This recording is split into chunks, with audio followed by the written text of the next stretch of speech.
A lot of guys, they've been coming up to me and saying, frankly, when are these tariffs going to hit these really big companies like LG, Samsung? I mean, these are big guys. Maybe some people, they would even say too big. I wouldn't say it, but some people, they're saying, very big, too big. Tariffs. I know it's a scary word because yes, it could lead to higher prices on your everyday goods and services, including monitors and TVs, but will it actually happen?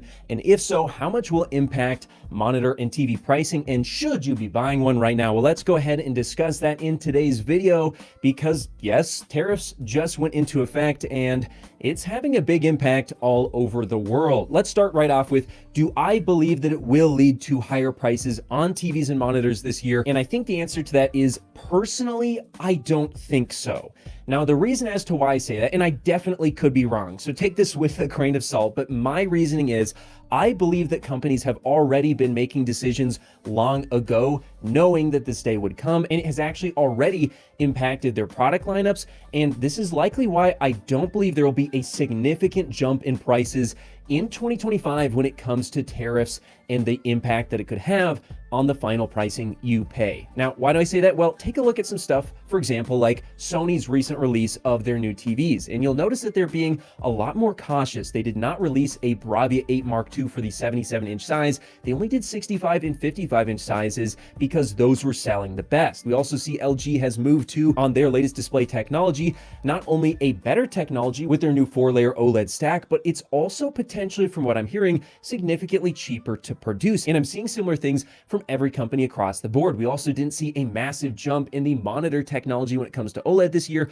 although they are bringing out different sizes. And a lot of these displays are coming in with initially very high pricing. I think that a lot of the impact is already on display and it's unlikely to get worse. Now, again, I could be wrong, and it is certainly possible that you could see anywhere from a 10 to maybe even 30% or maybe even higher price increase on certain models that will be highly affected during these tumultuous times. But we don't know if that will be the case or not. And we also don't know if they'll actually be sticking around for a long time. I mean, could this be part of a grander plan to try and renegotiate prices, as well as manufacture a reason for the feds to cut interest rates, thereby allowing the US to refinance new and maturing debt at much lower interest rates? Who knows? Or it could just be that people want to bring back some manufacturing to the US, and this is what we're doing. I'm not going to get into the specifics of that, but what I am going to tell you is there definitely is going to be products and services that go up in prices. I don't think monitors and TVs are going to be significantly impacted, but they could. And I think the largest impact you'll see this year is that it's probably unlikely that you'll be seeing as good of holiday discounts as you did last year if these tariffs do end up actually lasting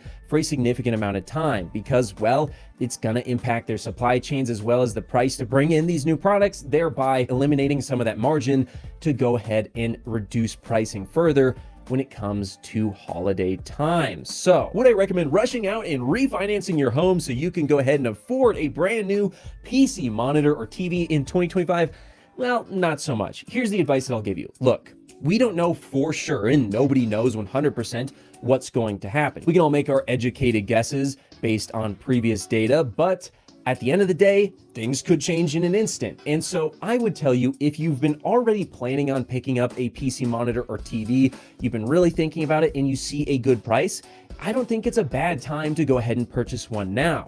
It could get worse in the future or it could get better. But for example, with a PC monitor like this Alienware 4K 240Hz OLED that I recently found on sale for just $750, quite frankly, that's a really good price. And if you've been thinking about it, it probably would be a safe bet to pick it up now. I don't think it's going to get a whole lot cheaper. By the way, if you want to do so, I'll have affiliate links in the description below. Or maybe like this Samsung S85D OLED TV. This thing has dropped in price massively recently, and it's probably a good time to pick it up. I mean, $999 for everyday buyers or $899 for those of you who have AAA is a crazy low price for a OLED at 120 hertz. And I can't recommend that enough. Again, I'll have links in the description below. But if you're someone who you've been maybe on the fence and you're not sure if you want to pick something up now, and you're thinking about panic buying something because it might go up in price, look, at the end of the day, if that's what you want to do, go ahead and do so. But again, we don't know if things are going to go up in price. Personally, I don't think so. And if they do, I don't think it'll be very much, but I could be wrong and they could. I just don't want you to rush out and buy something that maybe you don't need, or maybe you really shouldn't be buying right now because you're afraid that it might increase in price. So at the end of the day, it's your call, but personally, I wouldn't go ahead and start making risky purchasing decisions based out of fear, as in my experience, it usually doesn't pan out for me, and I don't want to push you into doing that, as that could give you a bad purchasing experience, which at the end of the day is the last thing that I want you to go through.